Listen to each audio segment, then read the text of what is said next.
Olá, muito boa tarde para você. Está começando a semana e o nosso Revista Maranhão já começa destacando nesta edição. Uma pesquisa apontando que 8 em cada 10 pessoas defendem a proibição de celular nas escolas. E o Ministério da Educação já trabalha um projeto de lei para proibir esse uso. E o tema, inclusive, está sendo discutido na Câmara dos Deputados. E um estudo feito pela UEMA está identificando a causa da morte de milhares de peixes na orla de São Luís. Você confere ainda o nosso giro de notícias com informações aqui da capital e do interior do Maranhão. Tá no ar, é o nosso Revista Maranhão.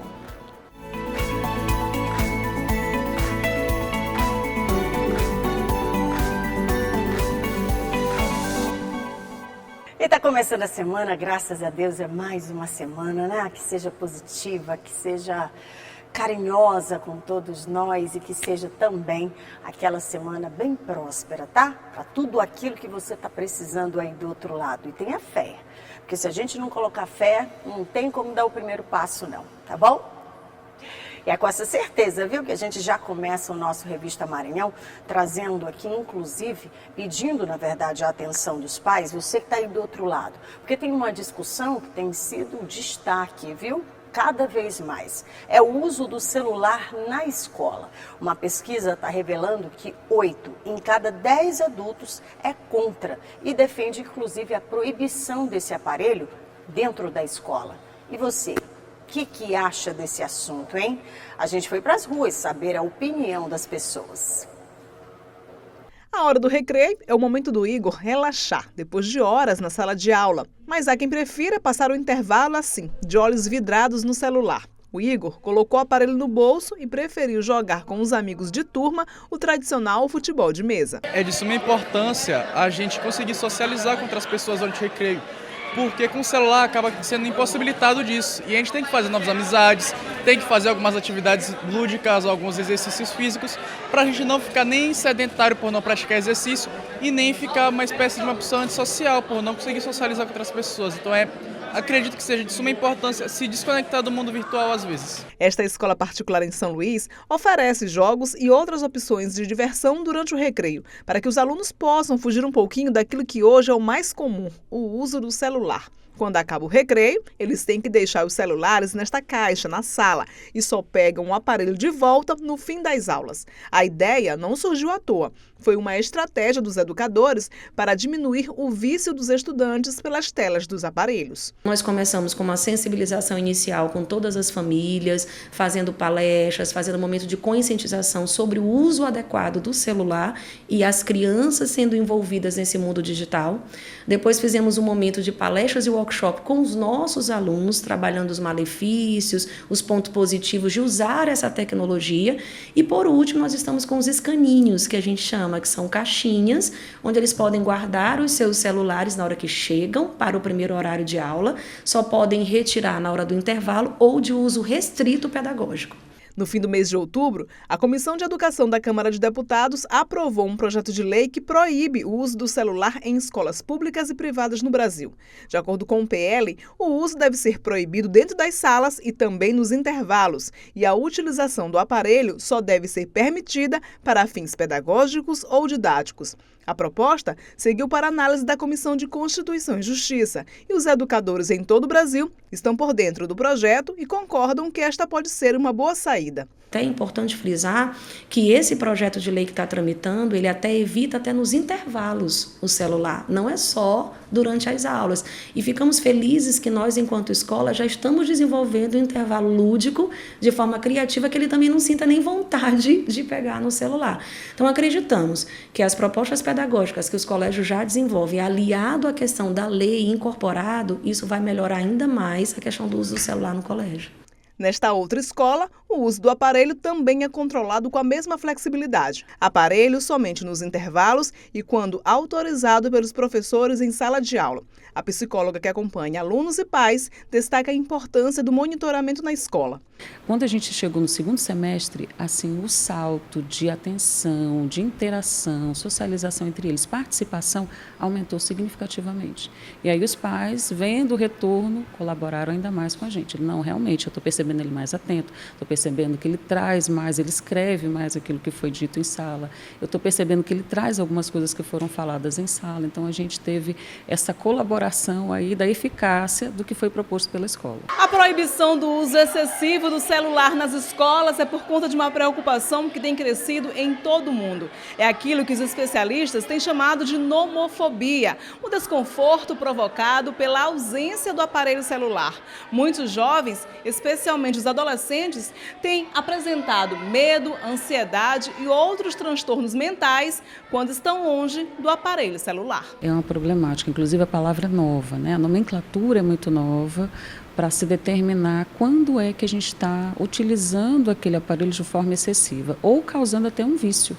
Quando a gente vai para as pesquisas, a gente encontra realmente a resposta do cérebro em relação ao uso excessivo do celular como uma resposta como se fosse uma droga. Maria Clara está no último ano do ensino médio, enfrentando a maratona do Enem. Para se concentrar nos estudos, só pega o aparelho celular nos intervalos das aulas e adotou estratégias que afastam os olhos da tela.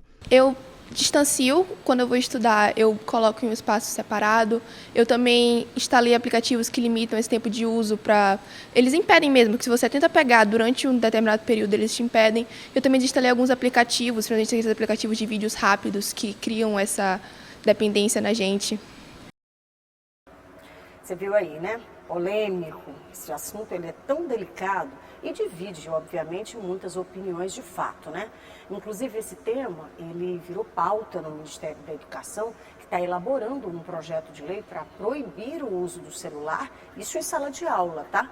O tema também está sendo debatido na Comissão de Educação da Câmara dos Deputados. Para falar sobre esse assunto, a gente vai conversar agora com a Patrícia Fernandes.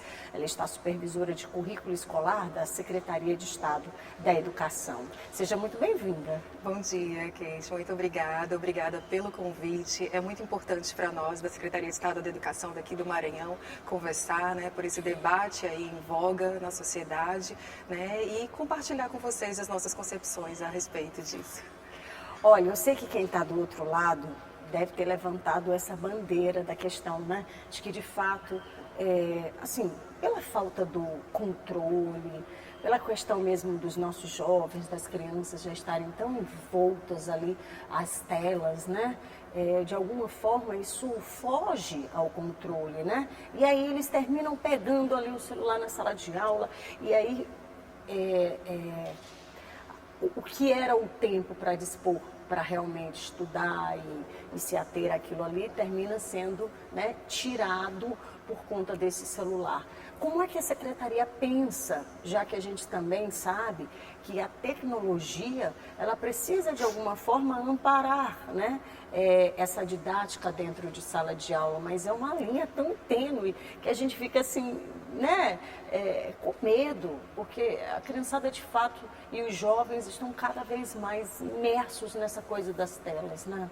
Bom, Kate, nós precisamos partir de um pressuposto, né? Nós estamos falando aí de gerações que nasceram nessa era digital, né? Que adentraram a escola dentro dessa perspectiva de tecnologia, de internet, que nasceram e estão crescendo, né? Nesse sentido. Então, a escola, ela precisa ser esse espaço, né? Que possa ali equilibrar. Quais são as vantagens do uso do celular? Quais as desvantagens de tudo isso, né? E quando a gente percebe alguns especialistas, né, mais reticentes da presença do celular na sala de aula, é muito no sentido dessa perspectiva do contra, né? De que isso pode ser prejudicial para a atenção, ao processo de educação dele, né? Que pode gerar ali desmotivação também em relação à própria aula e até mesmo no sentido de que ele não possa aproveitar, né, seus conteúdos escolares e isso tem impacto no seu rendimento acadêmico.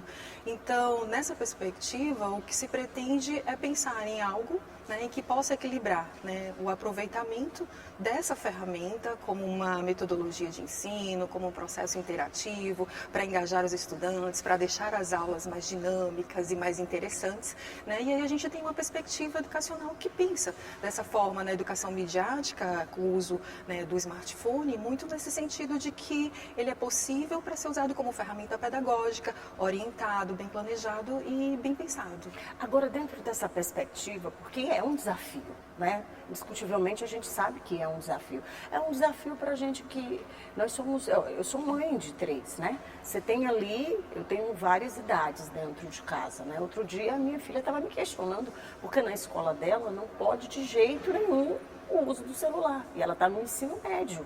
Então, assim, para eles é questionador, né, esse fato de você não ter a ferramenta, porque, segundo eles, auxilia, né?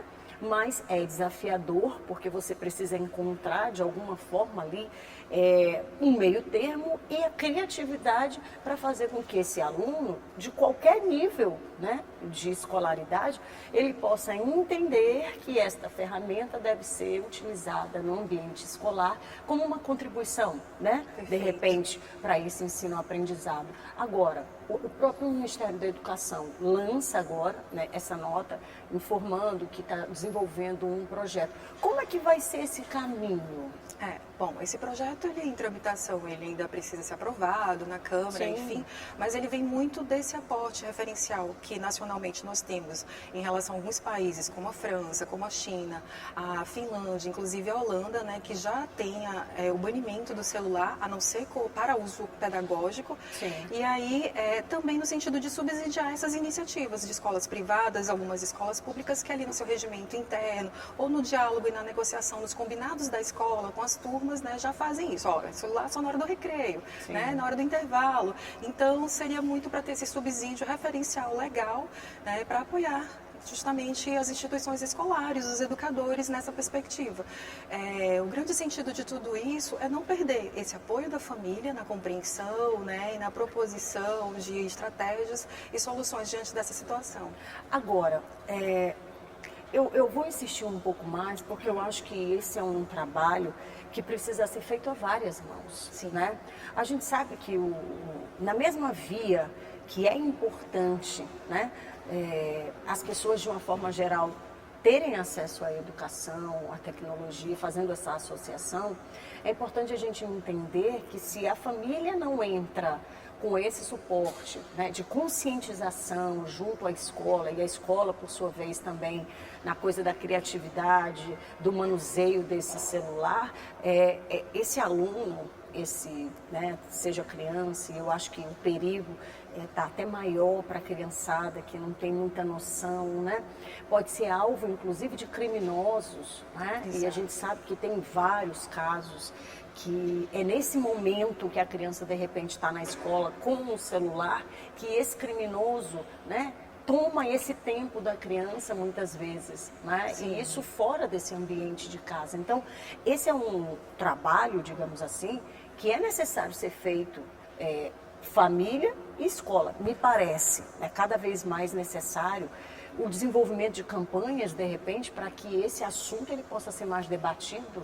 Sim, bem mais que isso mesmo, né? De modo bem particular, né? Nós da Secretaria de Estado da Educação, pensando na rede estadual, temos esse olhar, né, de instrumentalizar esse estudante dentro da perspectiva da cidadania digital, muito no sentido de orientar, né, para que ele faça uso consciente, uso crítico desse instrumento e que, sobretudo, ele saiba sobre direitos, deveres, sobre seguridade, né, nas redes, os riscos do cyberbullying, como lidar com essas situações, que trabalhe também com suas concepções socioemocionais, ali em desenvolvimento, né, e que não perca o sentido da relação social que é possível sem o uso dessas tecnologias, mas, sobretudo, o nosso trabalho está voltado muito para essa perspectiva transdisciplinar, ali, né, o trabalho curricular, dentro dos conteúdos escolares, para que essa abordagem, né, possa ajudar esse estudante, essa criança jovem, a desenvolver justamente habilidades, né, criativas para o uso dessa ferramenta e, ao mesmo tempo, um uso muito consciente, né? Então, a grande ideia é essa, né, de dizer para ele, olha, tem riscos, né, e a gente pode te apoiar. E uma outra coisa, para a gente finalizar em razão do tempo, é a questão da sociabilidade, né? Dele entender, dessa criança, desse jovem, que um aparelho ele precisa ser utilizado para outros fins, não para você, de repente, estar imerso somente aquilo e esquecer do que está em volta. Porque os nossos jovens estão cada vez mais ligados a um aparelho e esquecendo de conviver com outros, né? Sim, esse ponto do isolamento social, né, é um grande desafio para todos os educadores. O que nós compreendemos é que a gente precisa recuperar na escola espaço de interação, de relacionamento, de troca entre pares e de crescimento, né, com os jovens da mesma idade. Então, o que se objetiva é justamente isso, né, trazer esse momento para o debate, ter limites também. Então, a família, claro, que ela vai utilizar também o celular para com esse estudante, para que ela possa acompanhar. Chegou bem na escola, está voltando certinho para casa, né? Está permanente ali no espaço escolar, mas a família também precisa, né, fazer gestão de outros aplicativos, de outras alternativas e plataformas que possam lhe apoiar, né, nesse monitoramento, na gestão do tempo, porque a gente consegue fazer isso também nessa ferramenta. É isso, né? E claro, estar o tempo todo ali no diálogo permanente. Eu queria te agradecer a participação também aqui e já deixar o espaço aberto para você voltar com a gente, porque eu sei que com certeza nos próximos dias nós teremos desdobramentos, né? Sim. Acerca desse projeto e as deliberações, né, da educação, e a gente precisa publicizar como é que isso vai acontecer aqui no Maranhão também, então já deixo aberto o espaço. Tá bem, obrigada, né? A gente volta assim para conversar sobre as políticas educacionais, naquilo que está se organizando e de como se está estruturando, né, da melhor forma possível essa presença desse instrumento na escola. É verdade, que é importante, viu? Mas a gente precisa disciplinar, né? E a gente sabe que é preciso desenvolver cada vez mais formas, né, para que essa criança possa ser atraída, não só a criança, mas também os jovens, né, para esse mundo da leitura, largar o celular um pouquinho e, né, entrar num outro universo e assim fazer com que eles saiam um pouco aí dessas telas. E é o que tem feito, viu, um projeto com centenas de novos leitores. Veja. A leitura transforma vidas e é uma ferramenta essencial para o desenvolvimento de crianças e adolescentes.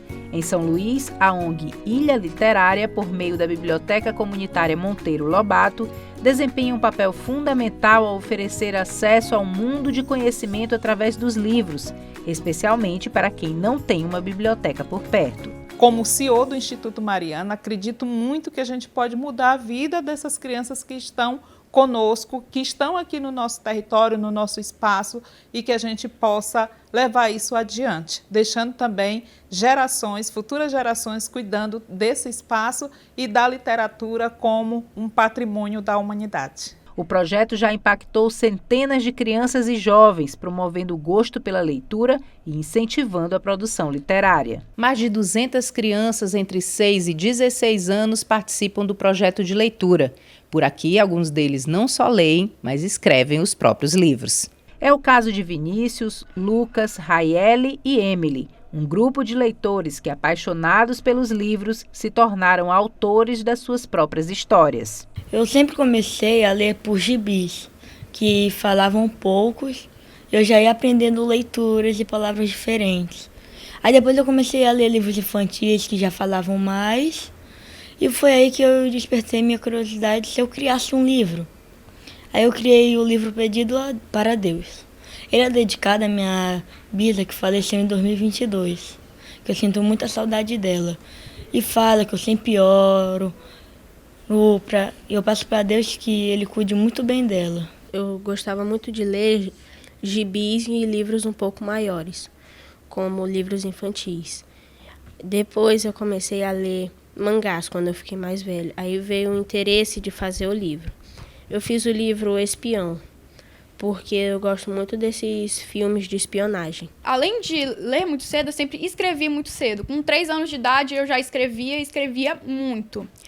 Então, eu me apaixonei pelo cordel e pelo poema, que são conteúdos que a gente aprende desde bem pequenos. Então eu fui escrevendo. Eu tenho até um caderno lá em casa que é cheio de textos, que é tipo como se fosse papéis avulsos de Machado de Assis. É uma coisa maravilhosa que eu sempre me apaixonei desde muito pequena. Eu comecei a ter essa paixão pelo livro quando eu tinha 5 anos, que o meu tio, ele me deu o meu primeiro livro de presente, foi o livro Pequeno Príncipe. E foi um dos livros que eu mais gostei de ler e me veio a curiosidade de ler outros livros. E nessa mesma época eu comecei a escrever também. Como eu já sabia escrever, então eu mesma já comecei a escrever algumas coisas, já comecei a guardar. E foi daí que veio a minha paixão pela escrita e pela leitura. Melanie, professora de língua portuguesa e literatura, destacou o impacto na formação dos estudantes. Ela foi aluna da escola e hoje retorna como professora. Fiquei extremamente feliz porque foi aqui que eu me apaixonei pela leitura e logo depois de um bom tempo, voltei como professora e hoje também sou extremamente feliz porque eu ensino para crianças língua portuguesa e literatura, no qual eu sou apaixonada e fico muito, muito grata por passar hoje esse conhecimento para esses alunos, o conhecimento que eu adquiri aqui. Para os pequenos, a leitura também é uma oportunidade de explorar novas ideias, desenvolver seus próprios pensamentos e sonhar com um futuro cheio de possibilidades.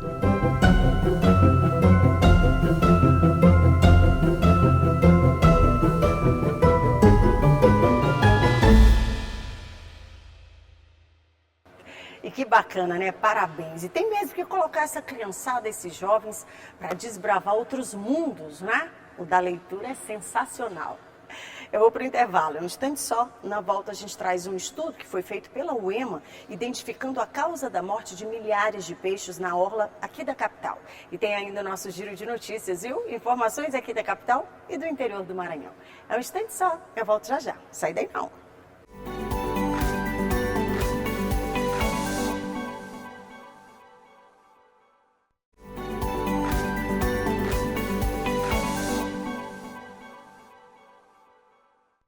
Estou de volta com o nosso Revista Maranhão. Você já sabe, né? Sintonizou agora, caiu aqui no nosso canal, a nossa TV Assembleia já sabe. Toda segunda-feira, a partir do 12h30, a gente tem esse encontro marcado aqui no Revista Maranhão, sempre com informação e, lógico, destaque também aqui da nossa capital, mas principalmente do interior do estado. Todas as informações você confere por aqui. Por falar nisso, bora? Tem destaque aí, você confere as principais informações. Confira.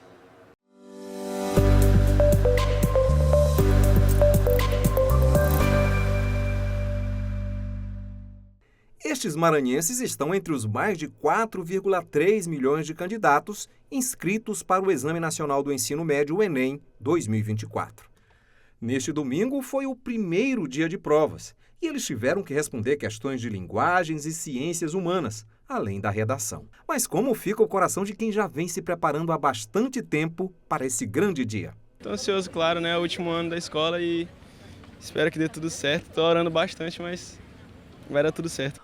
O Enem é uma das principais formas de ingresso no ensino superior. O Sistema de Seleção Unificada SISU, meio de ingresso em universidades públicas, utiliza as notas do Enem para selecionar candidatos. Instituições privadas de ensino também adotam as notas do Enem nos seus vestibulares.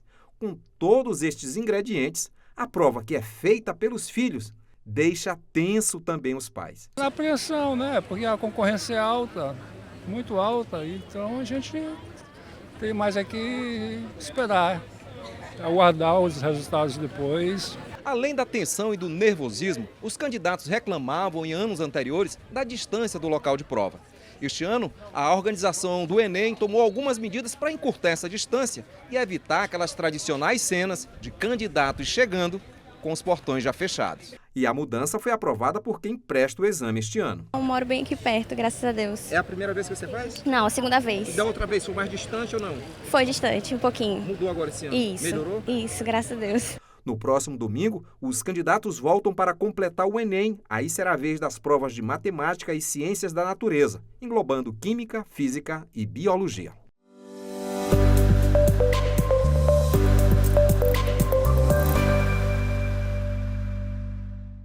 Lembrando, se você é de outra região, pode, no finalzinho do nosso Revista Maranhão, já acessar o YouTube aí direto, tá? Você pode acessar, tá aqui aparecendo no endereço, aí você já procura todas as reportagens que de repente você perdeu e as outras antigas também. Quer mandar para o grupo aí de WhatsApp da família, para quem você acha que vai caber esse assunto? Então já vai, acessa que logo mais você vai ter aí o nosso Revista Maranhão, a edição de hoje já disponível e aí já pode rever todas as reportagens, tá?